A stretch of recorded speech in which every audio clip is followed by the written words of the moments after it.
This has been has this not been like an extra ridiculously fucked up couple days of basketball? These are 19, 20, 21-year-old kids. We have to understand that betting on kids of this age level and this experience level in a sport that's up and down and teams shoot well, teams don't shoot well, miss this, miss that, turnovers, home crowds, whatever. This is a volatile sport. We all know this. This is probably the riskiest of them all. The level of predictability in college basketball is the lowest among all sports. We all know this. But has this not been an extra like 3 to 4 day stretch of fucked up basketball? I mean, how the fuck are these games ending in this fashion? There are some alarming what do you even say? There have been some games lately that I just cannot believe.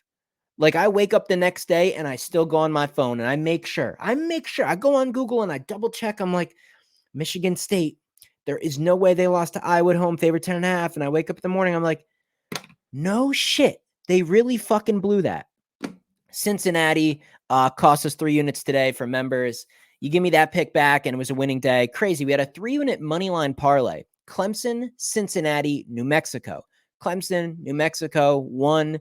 And of course, the largest favorite out of the mix, the 10.5 point favorite at home against the worst team in their conference, a Cincinnati team that is currently listed on the bubble as the first 4 teams out, meaning they need every win they can get to try to make their way into March Madness.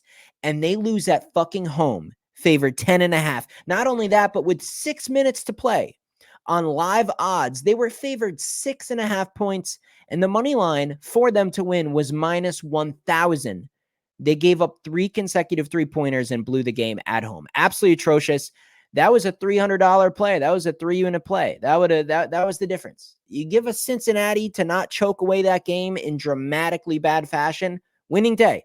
That's crazy. I want to take a couple minutes here, not even a couple minutes, maybe 1 minute flat before we jump into Thursday games, and we will go through all of them.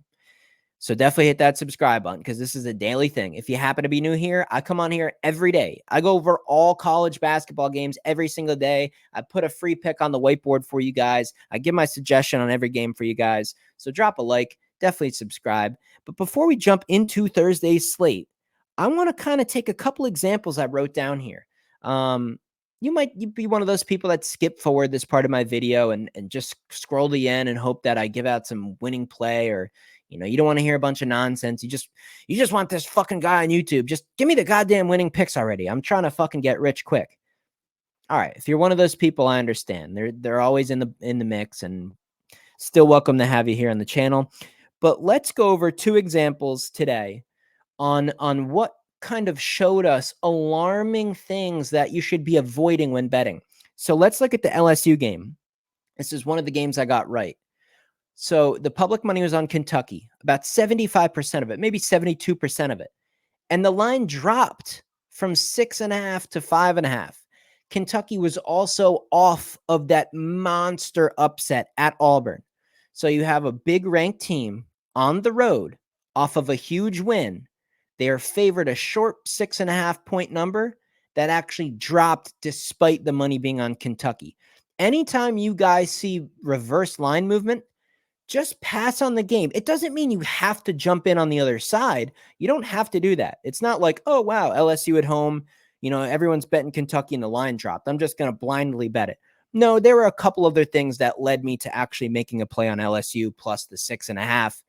But I think there's a couple of things, and that's one of them that I wanted to point out. You just want to be sure of the line movement. The other thing is buyback. I want to talk about buyback. Now, what is buyback?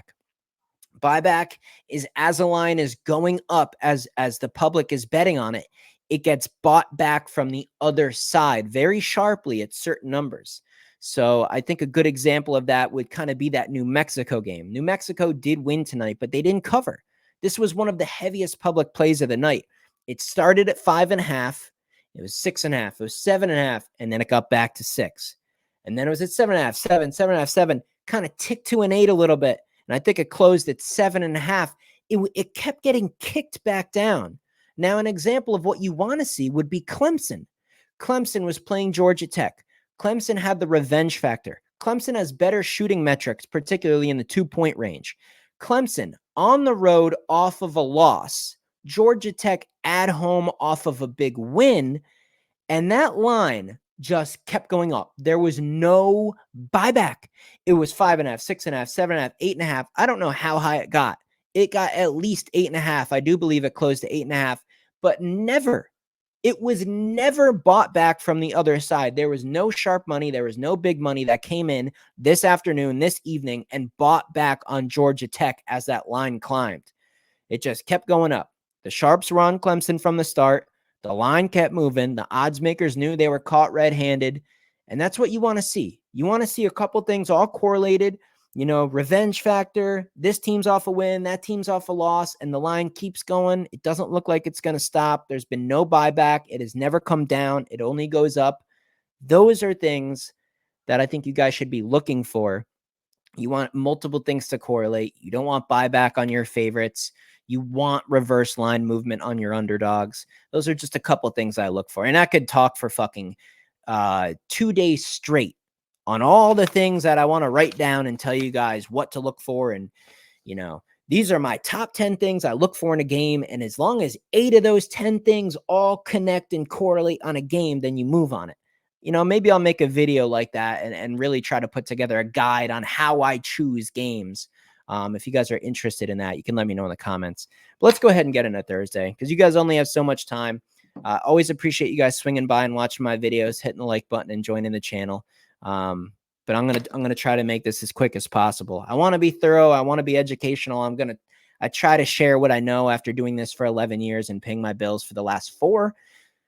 But I can't take all day for you guys. I gotta find a balance here. Let's get into Thursday. Not a monster slate, but it's actually bigger than I originally thought going through it initially. I went through it very, very, very quickly about an hour ago. So what are we looking at here? SMU, Florida Atlantic. Give me Florida Atlantic here. Look, I was on SMU. This isn't like I'm some SMU hater. SMU was -4.5 the other day over Memphis. I gave that out in my video. I think that was Sunday. I can't remember. This is a Florida Atlantic spot. And this has already gone from 5.5 to 6.5, kind of what we just talked about. So maybe you guys right now, instead of just saying, "Ooh, Dan's Rant said Florida Atlantic -6.5, I'm going to lock it in." Maybe wait. Maybe wake up tomorrow, get your sleep tonight or whatever. Well, what the fuck am I talking about? I upload these videos at 6 in the morning. So I'm talking to a goddamn computer right now. I'm not talking to you guys in real time. And maybe I'll go live from time to time, help you guys out. You can put in some super chats and I'll answer whatever you guys want. But tomorrow, after you wake up, you watch a Dan's Rants video. He tells you Florida Atlantic. I see -6.5 right now. It's juiced at -112, ever so slightly. If you wake up and it's already at 7.5, then monitor it. Monitor it throughout the day. Does it get bought back down? Does it go back to a 6.5? Or does it hold? Does it climb and hold? Climb and hold? You don't want to see the buyback. I like Florida Atlantic at 6.5. It's a great spot for them. This is a must-win game for them. They got to have this one. Better at home. They have to have this. Florida Atlantic, -6.5. And right now, the money splits are looking good. 50% of the bets are on SMU. So the tickets are split in terms of what teams were wagered on. But the money is on Florida Atlantic, and the books have reflected that. They've moved the number. That's what you want to see. You want to see the market respect the money coming in. Now, if you see a team like Kentucky tonight where they lost to LSU, all that money came in on Kentucky, and the line actually dropped. So you never want to see a book. You never want to see the bookmakers not disrespect. You want to see them actually respond to the money coming in the direction that you want it to go, is what I'm trying to say. Florida Atlantic -6.5. Charleston, Delaware. I don't know. Charleston's a better team, but this is tough. This is a road game. It's a 1.5 point spread. Public slightly on Charleston here. I'm tempted to lean Delaware at home. I can't do it. This is a pass for me because I believe Charleston is the better team, but because it's a road game with a low line here at 1.5, it's just conflicting factors. I want to see 2, 3, 4 different things all line up to the same side. I don't want to say, oh, I like this for this side, but I like that for that side. That's where you just move on. You pass it. Same with this Purdue spot. Purdue off the Ohio State loss. I expect a strong bounce back here. I expect a great performance from Purdue. But all these Purdue games are such a premium price. 14.5.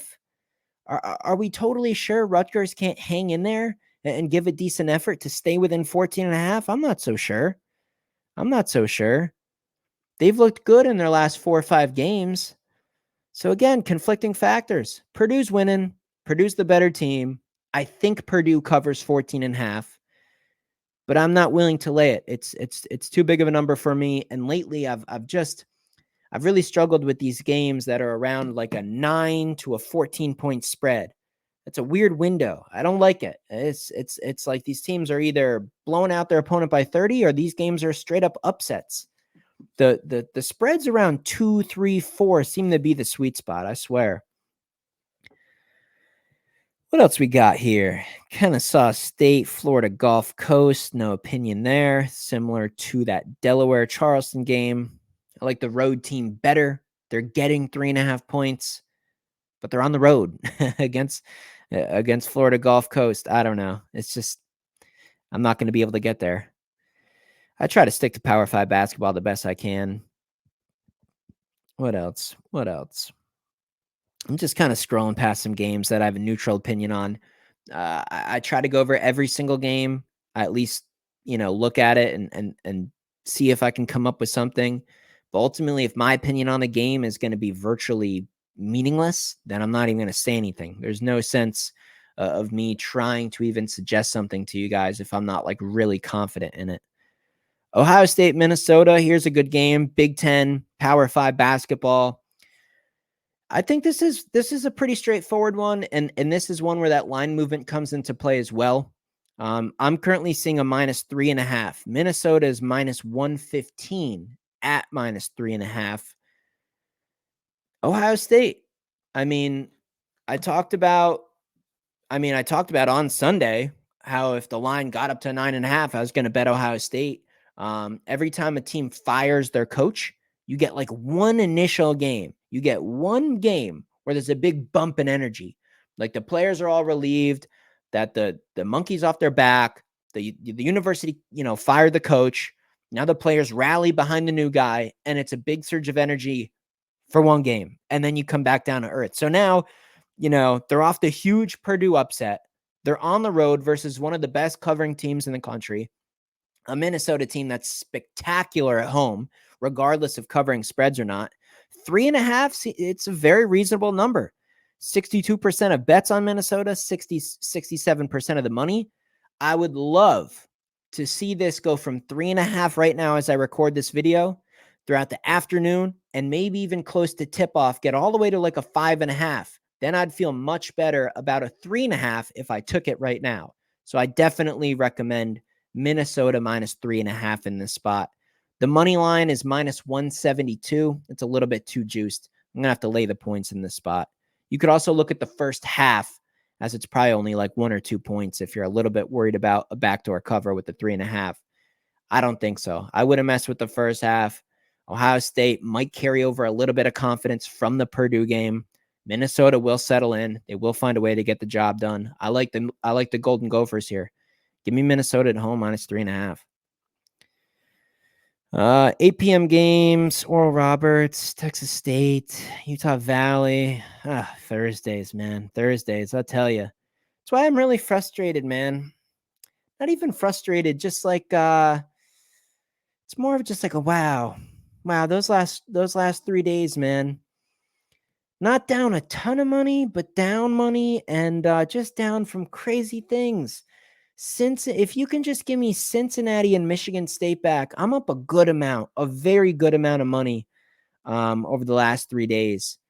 2 teams at home in must-win spots, favored 10.5, and all we needed was the money line. That's college basketball, man. It will get you here and there. You will have those days. They're always mixed in. Always mixed in. Every single month, there's 3 or 4 of those bad little stretches. But man, I'm hoping to get on a good run here. Washington State, Arizona State, 2.5 point spread. I mean, man, I don't know. Washington on the road is scary stuff. They're out of the Washington teams. I like Washington State substantially better. Washington completely quits some games. Their body language is very odd in some of these games. Arizona vastly underachieved. 57% of bets on Washington. So almost 6 out of every 10 people think Washington's the right side, but 63% of the cash made up on this game is on Arizona State. Arizona State at home catching 2.5. Tempted just to say Arizona State money line at plus 116. Can't be greedy, especially after how the last few days have gone. I'm going to have a strong lean to Arizona State plus the 2.5. I like them at home here. Again, line movement, monitor this one. If the money, continues to come in here on Arizona State on the sharp side, and this drops to a 1.5, maybe it's a pick 'em by tip off, I'd feel much better about Arizona State winning the game. If this just sits at 2.5, even goes to a 3.5, you guys know what to do. Gonzaga, Portland, 21.5 point spread. I have no interest in predicting a game of a spread of that nature, especially with Gonzaga on the road. I feel like this is a spot where you just go in, get your win by 15, and get the fuck out of there. I don't know if they care about winning by 30. They can if they want to. They're substantially better. Slight lean to Gonzaga. Do you trust them on the road to go that hard? That's up to you. Michigan Northwestern. This is a fantastic example of what I was just talking about this whole video. I guess the subject is line movement, right? Michigan Northwestern. It opened at 11.5. It quickly went to 12.5. Now it's back at 11.5. 63% of bets on Northwestern, 91% of the cash. It's pretty lopsided here, guys. This line, based on the money coming in on Northwestern, if those splits on the bets continue to remain in that fashion, if all tomorrow, 90, 91, 92% of the money's on Northwestern, this has to go up. I want to see the books reflect and respect the money coming in on Northwestern. I want to see it go to 12.5. I want to see it go to 13.5. I don't want it just camped out at 11.5. It's the same as Michigan State, and they lost outright at home to fucking Iowa. I saw the Michigan game where they were on the road at Illinois. They actually put up a decent fight in that first half. The final score does not reflect it. Michigan, they got a little bit of toughness. At Northwestern's a brutal place to play. I almost think it would be impossible for Michigan to win this game. But at a double-digit margin, boy, I don't know here. I want to see the books reflect this money. At 11.5, I like Northwestern. I think it's reasonable. I think it's a decent line here. But I don't want to see this line just sit at 11.5 all day long. That'd be concerning to me, and I'd be passing on the game. Slight lean in Northwestern minus 11.5. Oregon State at Cal. Oregon State, man, they've just fallen off clip. Sharps are on Cal. Spread's 9.5. Boy, this feels like an 8-point win for Cal, doesn't it? I don't know. I got no opinion on this one. I don't love the Pac-12. The home teams, though, they've been doing pretty well this season. Oregon, Stanford, spreads 1.5. Sharps are on Stanford at home. Oregon probably going to end up being a public play. Line movement will be the deciding factor for me. At 1.5, regardless of who's favored 1.5, I like Stanford at home in the spot. I like the Tree Huggers, man. I like Stanford over Oregon at home. I want to see Stanford flip from a 1.5-point underdog to a 1.5-point favorite. And it would definitely probably lead me to actually making a move on that game. But for right now, I'm going to monitor the money. Hopefully the money continues to come in on Oregon and Stanford actually becomes the favorite. That'd be a pretty good sign for Stanford to take care of business. Washington State, Arizona. This one, again, super, super interesting. So it's a revenge game. Okay. Arizona lost to Washington State in their first matchup. And I've seen them before in revenge games where you think they're just going to flatten someone. And they like to mess around in the first half. Arizona, time and time again this season. And they've had some very impressive games. Very impressive. But some games, man, they just want to mess around until the final 5 minutes, go on a run, win by 10. Spread's 11.5. I kind of view it the same as that Northwestern Michigan game. I want to see where this line goes. The money's on Arizona. That's no surprise. You would think Arizona at home revenge game. They want to play for that 1 seed. They should show up, have good energy, and smash Washington State. Lay the 11.5, no brainer. That's what I agree with. That's what I do think. But I'm going to wait on this. I want to see what the line does. I want to see where the money continues to fall. If this thing jumps all the way up to something crazy like 13 and 14 by tomorrow night, I might take a shot with Washington State here. Washington State, they play tough. They got good capability. For now, I'm going to lean Arizona. I want to see what the bookmakers do with this one. I hate laying double digits, man. This time of year, the way the last 3-4 days have gone, I hate that. I'd rather take Stanford at home as a 1-point underdog and just take them on the money line. Hope the home team comes up with a win. These weird 11, 8, 9, 10, 11 point margins, sort of weird. And that actually kept me off Clemson tonight. Clemson was the winning side. Was all over Clemson, loved them. I loved everything about it. So many things correlated to them being the right side. But the fact that it was a road game versus a Georgia Tech team that had already beat teams like Duke and UNC, they already beat Clemson once. I didn't want to lay 8.5, but it was the clear side. The line movement, revenge, Georgia Tech off a win, Clemson off a loss. That was a home run spot. Just wasn't able to get there, unfortunately. So this is interesting. This Washington State game. I think it'd be a very good opportunity to live bet the game. Hopefully, you cross your fingers. You hope Washington State comes out firing. They go on like an 8-0 run to open up the game, and you just grab Arizona at like -6.5 or something. They take care of business throughout the rest of the game. So maybe live bet the Arizona game. So that's Thursday. What is there? 3, 4 halfway decent games in there. Let's go ahead and put a whiteboard pick up. Free pick on the whiteboard. What are we going to rock with? I think I know what I'm going to rock with for the whiteboard. Let's get back on track, guys.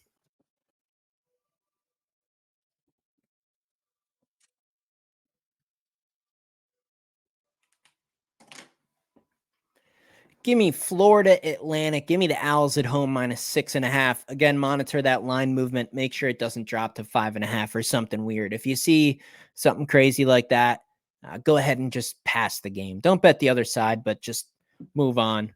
6.5. Give me Florida Atlantic tomorrow. I think that's pretty much it. My TikTok link is in the description below. Again, my premium stuff is available if you want to become a member. We had a 25-8 run before these last couple of rough days. No doubt we're going to turn it right back around. The next 2-3 weeks combined, we're going to be up a bunch of units. We're going to have these rough days mixed in. It's part of the game. It's college basketball. These are 20-year-old kids we're talking about betting on here. But man, I can't wait for March Madness. What a great time of year. And NBA is back, and those bets will start rolling as well. So there's another thing to look at. Hope you guys have a great day. Let's end this week strong and actually go into the weekend and dominate, because I've had a couple of losing Saturdays. It's time to own a Saturday, and I fully believe I'm doing that. I've already circled 3 games that go off on Saturday. If the line is reasonable on those 3, those are smash spots. See you guys in the next video.